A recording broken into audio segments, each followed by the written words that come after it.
جان سے مارنے کے لیے تعویذات، اس پر بہت زیادہ سوالات بھی ہیں کہ کسی کو جان سے مارنے کا جادو کیسے ہو سکتا ہے، اور اگر ایسا ممکن ہے تو پھر اس کا علاج کیا ہے۔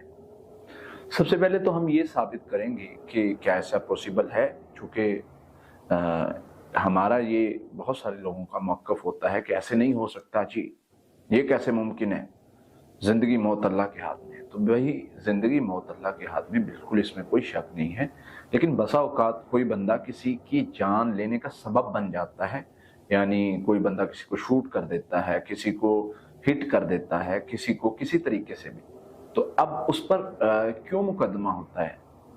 زندگی موت تو اللہ کی طرف سے ہے، اس کو کیوں یعنی سزا دی جاتی ہے، یا اس کو سزائے موت سنائی جاتی ہے، عمر قید کیوں؟ ہم وہاں پر کیوں نہیں کہتے کہ یہ جو ہے جی یہ تو اللہ کی طرف سے اس کی آئی ہوئی تھی؟ ایسے نہیں، ایسے نہیں ہے۔ بعض اسباب چیزیں بنتی ہیں، اور وہ جو اسباب بنتی ہیں وہ اس کا ذمہ دار ہوتی ہیں۔ اب جادو والا معاملہ دیکھیں تو سیدہ عائشہ رضی اللہ تعالیٰ عنہ کی حدیث ملتی ہے، جن پر کچھ بیماری کا جادو کیا گیا تھا، اور انہوں نے اپنے بھتیجے کو بھیجا، اور بھتیجے نے جا کے اس پر جو ہے وہ کسی طبیب سے پوچھا، چونکہ بڑی دیر سے بیمار تھی، طبیب کو ساری علامات بتائیں، اور اس نے علامات سے یہ اخذ کیا کہ ان پر جان لیوا جادو کیا گیا ہے۔ جب اس بات کو سیریس لیا گیا اور اس پر یعنی پوچھ گچھ کی کہ کس نے کیا ہے اور کس طریقے سے ہو سکتا تھا، وہ سارے پہلوؤں پر غور کیا گیا، تو سمجھ آئی کہ یہ جادو لونڈی نے کیا ہے، جو ان کا کھانا بناتی ہے، ان کے قریب کام کرتی ہے۔ سیدہ نے جب اس کو پوچھا، اس کو بہت زیادہ یعنی تھوڑا وہ کرنے کے بعد، اس کو اصرار کرنے کے بعد، تکرار کرنے کے بعد اس سے جب پوچھا کیا تو وہ مان گئی۔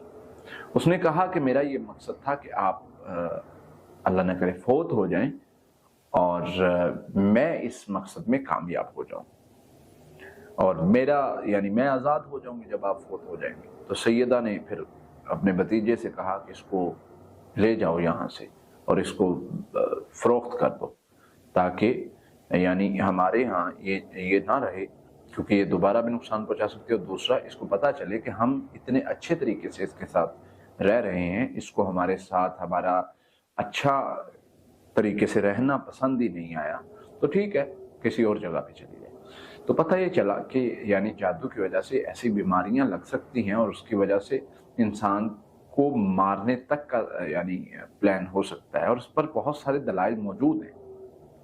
ہم قرآن و حدیث کو جب دیکھتے ہیں تو ہمیں بہت سارے دلائل ملتے ہیں، تو ہم اس کے علاج کے لیے کیا ریکمینڈ کرتے ہیں؟ سب سے پہلے تو سورہ فاتحہ ہے، اس میں اللہ نے بڑی خیر رکھی ہے۔ سورہ فاتحہ 33 مرتبہ، آخری 3 کل 33 مرتبہ، درود ابراہیمی 33 مرتبہ یہ پڑھائی کی جائے تو جادو جو یعنی بیماری والا جادو ہوتا ہے، اللہ کی رحمت سے وہ ختم ہونا شروع ہو جاتا ہے۔ اس کے ساتھ ساتھ دم، ہمارا رقیہ دم لے لیں، وہ 3 بار صبح شام سنیں۔ کوئی بھی کسی قسم کا بھی جان لیوا تعویذ ہے، جادو ہے، وہ کہیں بھی دفن ہے، کہیں بھی موجود ہے، وہ اس پڑھائی سے اس کا وہاں پر جہاں بھی دفن ہے وہاں پر اثر ختم ہونا شروع ہو جائے گا۔ لوگ کہتے ہیں جی یہاں پر یہ کیسے ہو سکتا ہے کہ جادو ہمارا وہاں پر دفن ہے اور یہاں سے ہم پڑھائی کریں تو وہ ختم ہو جائے؟ یہ کیسے ہو سکتا ہے؟ جب تک نکالیں گے نہیں تو کیسے ختم ہوگا؟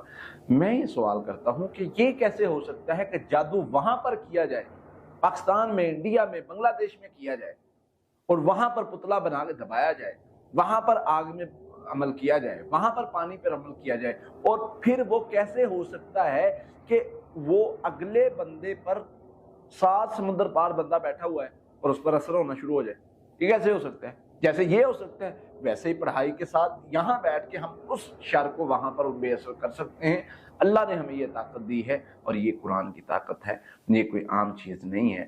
یہ وہ قرآن ہے جس کے بارے میں اللہ فرماتے ہیں لو انزلنا ھذا القرآن علی جبل لرأیتہ خاشعا متصدعا من خشیۃ اللہ، یہ قرآن پہاڑوں پر نازل کر دیا جاتا ہے، وہ ریزہ ہو جاتے، تو یہ پریشانی والی بات نہیں ہے۔ آپ پڑھائی کے ذریعے اللہ سے مدد مانگیں اور اس شر کو ختم کریں۔ اور میں نے بہت سارے مریضوں کا ایسا علاج کیا ہے جن کو اس طرح کی بیماری کا مسئلہ تھا، اور اللہ تعالیٰ نے شفا دی۔